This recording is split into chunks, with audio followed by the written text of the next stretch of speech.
Bounty hunters. We don't need that scum. I'll take on any job for the right price. You are free to use any methods necessary, but I want them alive. No disintegrations. As you wish.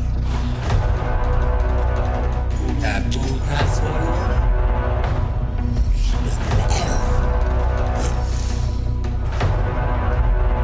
He's all yours, bounty hunter. Bounty hunting is a complicated profession.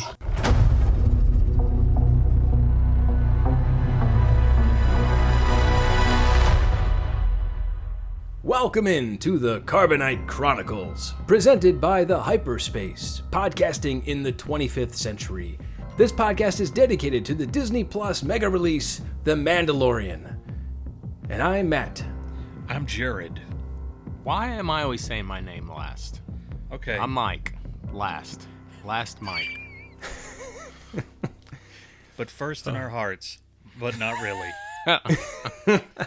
Well, I think we need to start this show like we do every other and give them that spoiler alert warning. Red alert. Red alert. Red alert. Red alert. Yes, folks, we are going to be completely spoiling this episode, so prepare yourself. Episode 4 has dropped. What do you guys think? Thumbs up for me. All right, we're done, guys. All right, All right, way to sign adios. off. Peace out. See you next week. Episode 4, Sanctuary. It's also an Iron Maiden song. Oh, good. Sanctuary from the law. Yeah. So, before we discuss the plot points, you know what I kind of felt like in this episode? I felt like I've been playing an RPG, and this was the first side quest I decided to take off the main mission. Yeah, I could see that. I can see And that. I got some cool loot out of it, but now I feel like I have to go back to the main mission, and it really didn't help progress me any further. What I felt like was that I was watching an episode of the A-Team. I thought that too. That or the Magnificent Seven. But I thought it had a very like this dynamic could have been an duo. episode of a Firefly to me. That's kind of how it felt. Okay, and I tell you something right at the top here. This felt, for the first time since this show has started, like an episode of a TV show. Yeah, absolutely. Not a mini movie.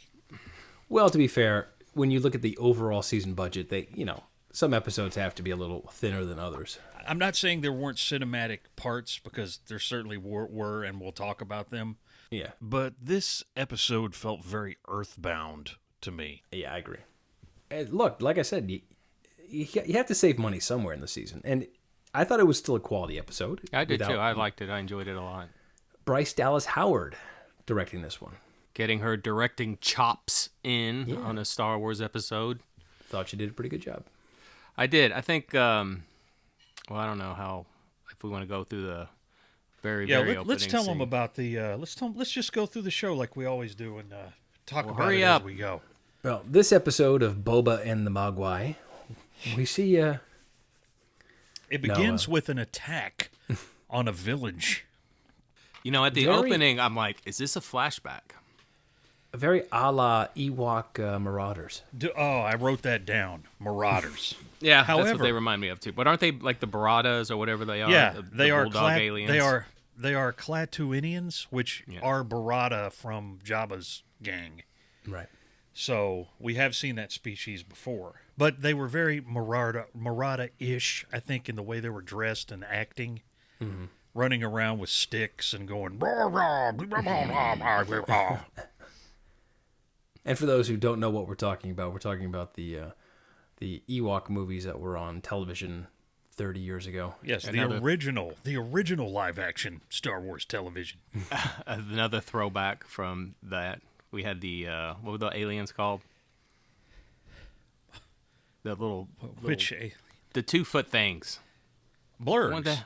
Yeah, the blurgs. Yeah, Didn't the Marauders ride the blurgs? I believe so. Yes. So Yeah. I want to go find a visual of that, but we have an attack going on in a very peaceful little farming community. Apparently, Klaatuinians really love their shrimp.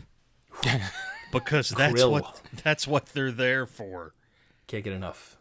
Make some good booze out of these guys. Yeah, I'm not really sure. I mean, what they were doing with them. I mean, we saw kind of their little operation they had. Yeah, they had like a little pull. So yeah. I'm in Mike's camp. I kind of thought that I was seeing a flashback of the Mandalorian when he was a kid, and that this is the start of the end of his family unit. But no, we have a farming community on a random planet that gets run over by some marauders who are there to pillage, and pillage they did. And then we pick up where we left off last week with the Mandalorian coming out of hyperspace with Baby Yoda in tow and kind of scanning this planet he wants to lay low on. We get a little good comedy action between the two of them as Baby Yoda is and Baby Yoda flipping acting switches and putting the ship in peril. As all of us can attest to, Baby Yoda is acting just like someone his age would act. Not a 50-year-old, but a kid. Just flipping switches and hitting buttons and all kinds of stuff. And Well, my favorite was when he told him to stop, and then you could just see him. I know, he just reaches over and flips that real other button. slowly, like if I do it real slow. Yoda was over 900 years old. Correct. That said, I'm looking at the developmental stage of a 50-year-old Yoda species. Yeah. And I'm going to guess that Yoda, by the time he passed away, was basically had the mentality of an 18-year-old. Because they're not really developing quick. It's a slow burn on these guys. If you remember, he tells Luke he's trained Jedi for 800 years. So he was 100 when he started, so he would have been a teenager when he started. I mean, that's a heck of a jump in the second 50 years. He goes through some kind of massive growth spurt. Yeah. Also, I'm guessing at some point their eyes stop being black orbs. True. They develop pupils and irises.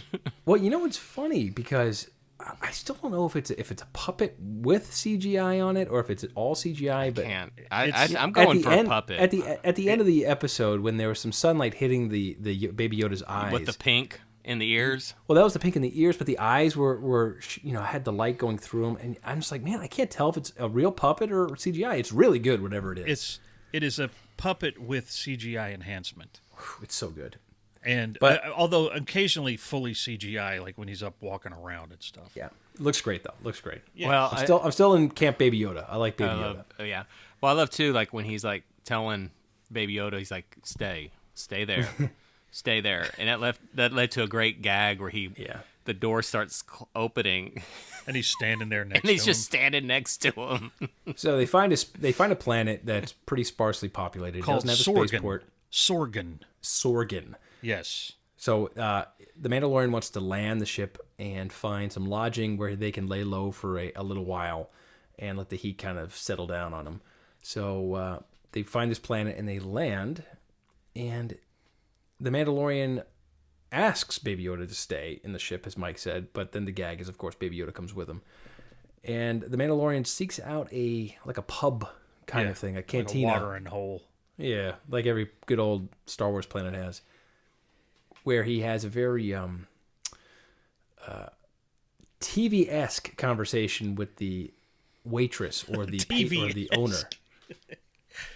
I was going to say something similar. Yeah, it's like, hey, what was he wanting? Information on Kira? He was asking about the planet, and and the responses were very, well, sugar, no one really comes here.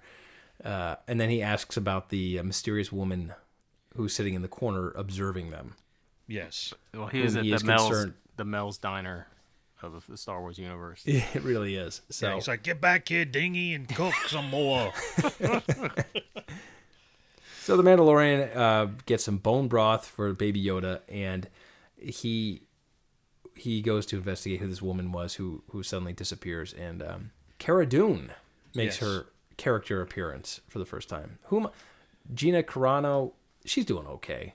She's not the best actress, but I think she's better than most people from her background. I think she held her own. I think she's doing fine. I wasn't overly impressed, but I think for her character, I think she was fine. Well, she has a physicality down, obviously. But she is somewhat charismatic. I mean, she does have a likability to her. So they Unlike got what's her face, the other one that was trying to be in a bunch of movies and was just Rhonda. Was that her name? Ronda Rousey. Yeah, she was terrible, man. Yeah, she was bad. Gina's much better. And so they have a little bit of a scuffle. Cara Dune thinks the Mandalorian is out to serve a bounty on her, and I think he was probably concerned that she herself was a bounty hunter.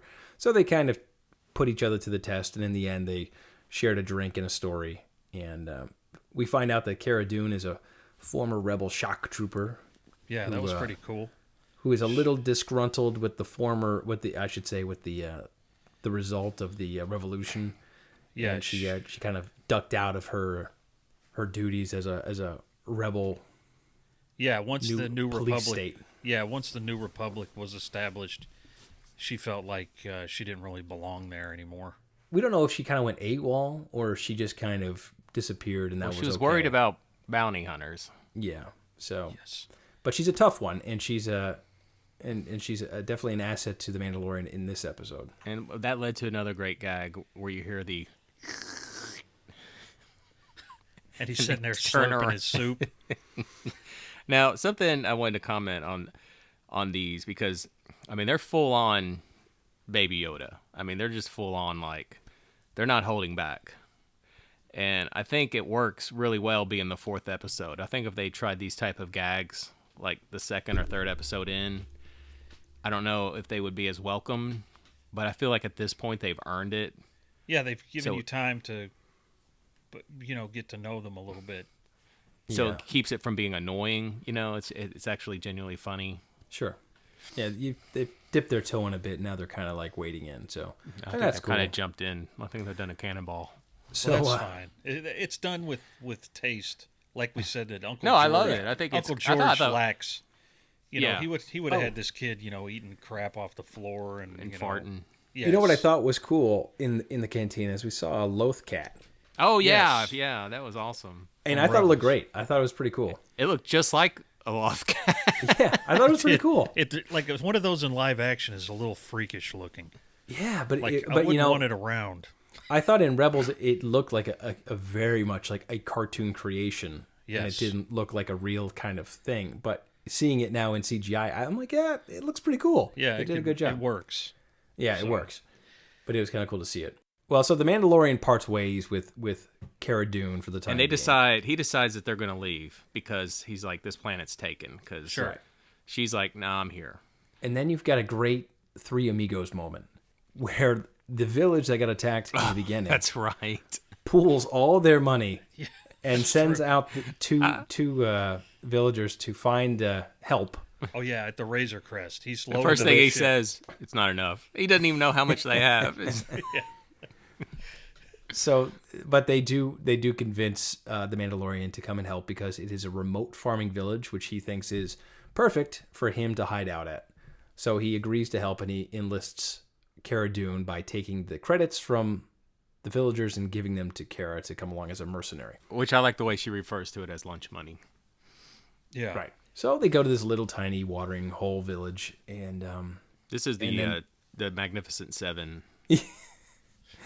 oh, it's great. So they Echo. they kind of figure out they want to weigh up what's going on and what kind of resources the bad guys have, and they realize through some reconnaissance that there's an ATST in the employ of the Marauders. Yeah. We'll call them Marauders for no other reason. So their advice is, yeah, you guys got to leave. That's the first thing said. It's bad news. You got to go. He's like, you don't have anything that can fight this thing. You got to get out of here. So then, of course, Kara steps up and's like, you need to work on your bedside manner. Yeah. It is at this point that they all decide they're going to train the villagers to fight. And we totally need a rocking 1980s montage anthem. I was thinking, you know what I was thinking of? I was Edit thinking the of, A-Team theme over it. I was thinking of Army of Darkness. It's the same exact. You're absolutely right. You're absolutely right. Now, I don't know if they were trying to hint in the episode about one of the villagers who we saw in the very beginning. She's a mother. She has her daughter. She was very talented. She's a widow. She's very talented at shooting. And I didn't know if we were supposed to get a little kind of hinted backstory with her, why she was so talented, because this village is 20 people, and this is apparently a very generational village. So Yeah. So where was she? Did she like run off for a little while and then come back? yeah, I didn't know if she was former Empire, but I guess she just had the talent and it's good with the Her the long name rifle. is Omera. Omera. Yes. Familiar actress. I have to look her up. She seemed very Yeah, familiar. she did seem familiar. Well, they seem like do they shoot this show in New Zealand? Because I thought I recognized one of the guys who came up to ask him for help. He seemed like someone I'd seen in like Lord of the Rings or something like that.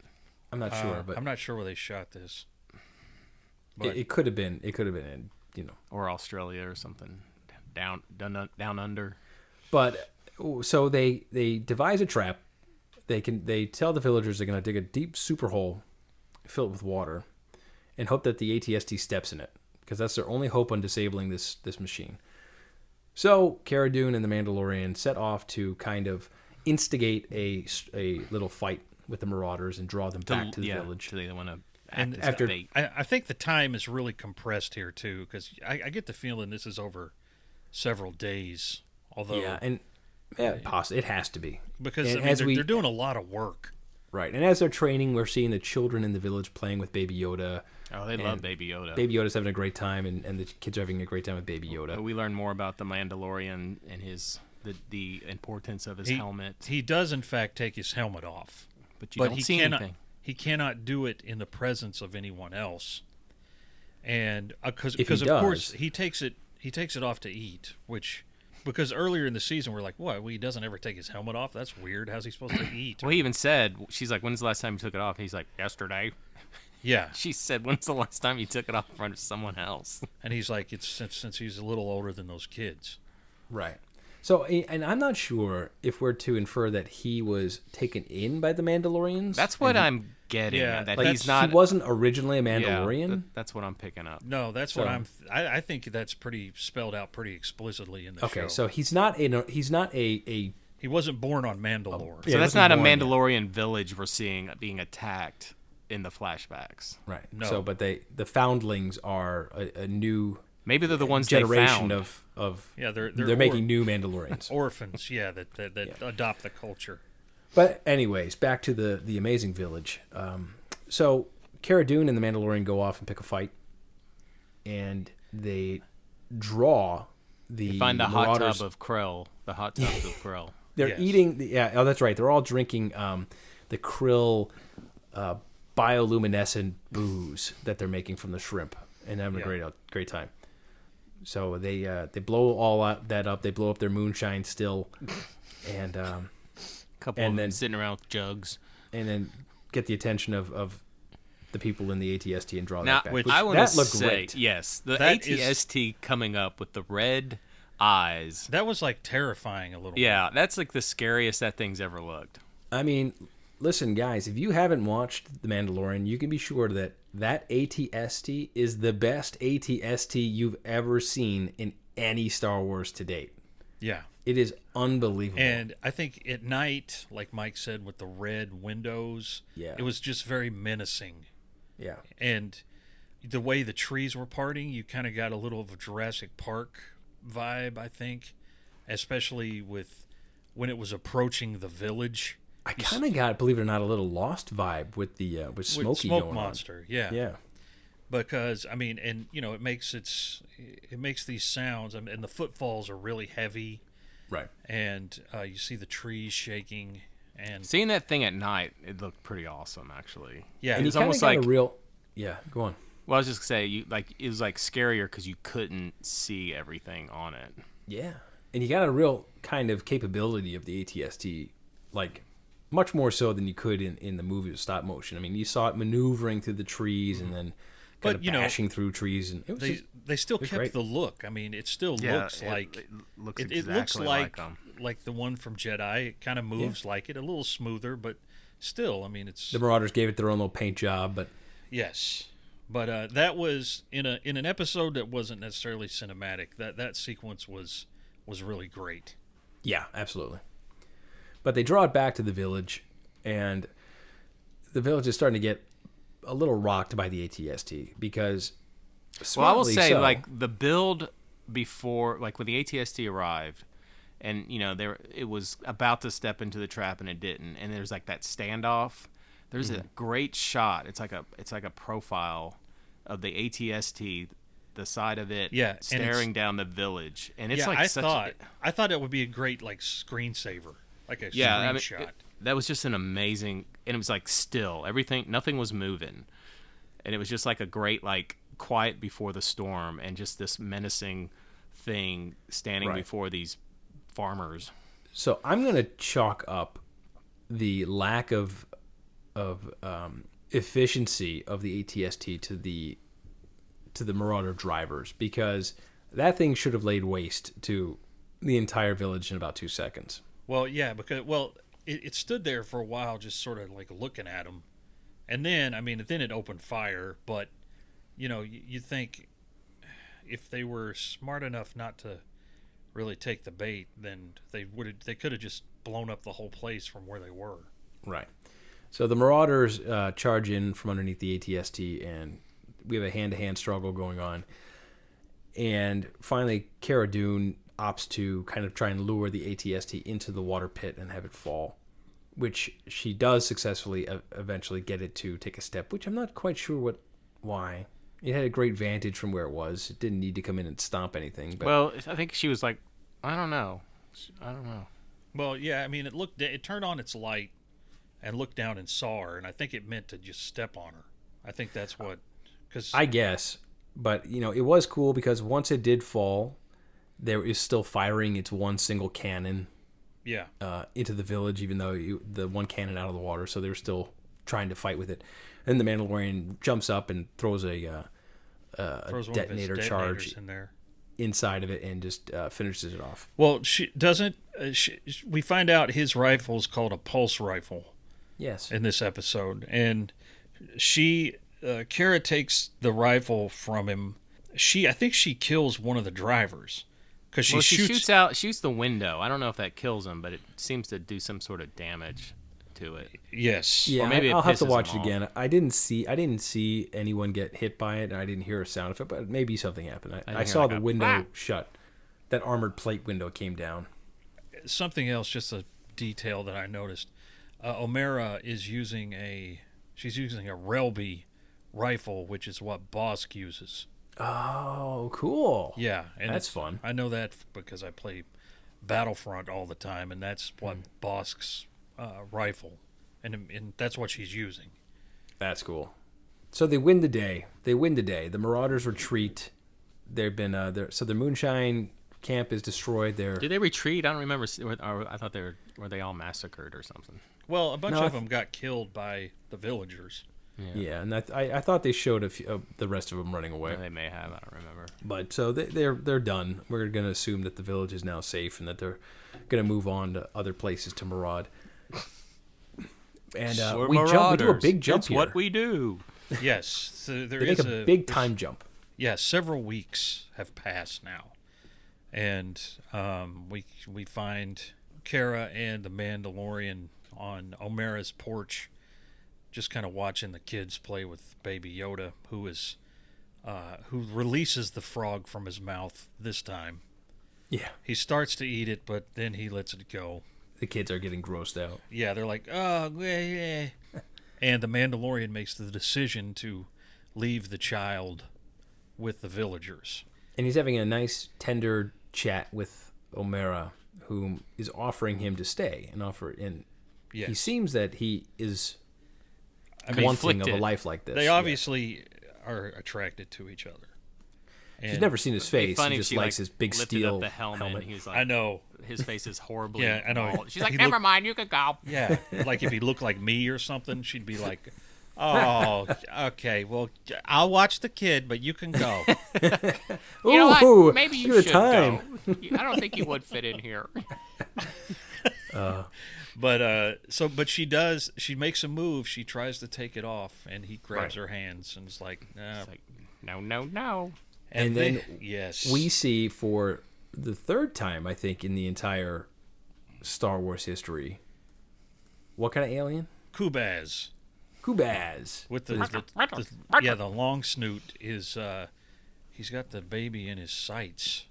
It's a bounty hunter coming That was to get Baby Yoda. Well, there's a couple things. I'm gonna go back. I thought he was genuine. I thought, okay, I think he's gonna leave the baby there for real. Like, I felt like they've got the mileage out of the Baby Yoda they can get, and he is actually. I thought he was actually gonna end up leaving Baby Yoda there. You know, I have to say, Mike still thinks in the back of his head that the Baby Yoda thing is going to taper off early in the season. I think it was a possibility at that moment. Well, we're officially at the halfway point now. Right. So, I And don't then know. when that thing, what the Kubaz put Yes. the baby in its sights, that was a good little bit of a you have a second of like a genuine did they just shoot that baby? A little misdirect there, yeah. So Yeah. we hear the rifle fire. We see the Mandalorian and Omera react, and then we cut back to the Kubaz falling over. And Kara saved the day. And it looked like the whole back of the Kubaz was yeah, it was all messed up. shot him right in the back and really ruined him. I'm gonna set fire to his back. But yeah, so What's and that then smell?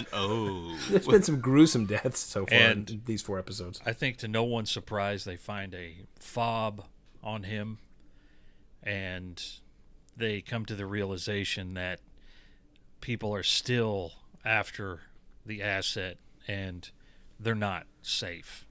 Right. So the Mandalorian makes the decision to pick up and move on. He's gonna take the child and push off. Him and Kara say their goodbyes. Yeah. Until our cross. No, that's what. Until our paths cross again. Yeah. And then the Baby Yoda and the Mando once again end the episode in space in the ship. On to the next planet episode. to help the next troubled villagers. Yes. If you need them, if you can find them. Well, you've just hired yourself the Mandalorian team. Dun, dun, dun, dun, dun. So I think out of all 4 episodes, I'm not going to say that I like this one the least. I've liked them all tremendously, but I think this one was my least favorite so far. It was much more of a divergence from what we've seen. To your point, it's not quite a cinematic. It's much more like a TV episode. And I still feel like it was a side quest, and now they're back on the main mission. But, I mean, if the whole purpose of this was to introduce him to Cara Dune and get her in the mix and have her make sense. I think it was to show you that, they're still after the baby.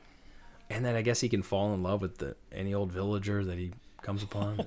Well, we did got a lot spend of backstory. time. And I think we needed a breather for the Mandalorian so we could get some of that kind of character build and find out a little more about him. So I'm okay with that. And like I said, you can't put your budget into every episode, so this one obviously was a little thinner. Well, however, it was the longest episode to date. Yeah. It was 41 minutes. You can also, I think you get like the relationship between him and Baby Yoda is now like they're like a team now. You know what I mean? It's like it's father and son. Yeah, that's what you get out of this episode now. But I liked it. I like it. I think the show is still strong. It's an amazing thing that we get to watch, and to think that we're halfway through the season, I know, is crazy. I mean, it's like 8 episodes. It seemed like 8 episodes would kind of go on for a while, but man, it's going to be gone in it's also a second. Just to think, when we're getting towards the end of the series, we're also getting to Rise of Skywalker. Well, yeah. The last episode of The Mandalorian airs after the Rise of Skywalker.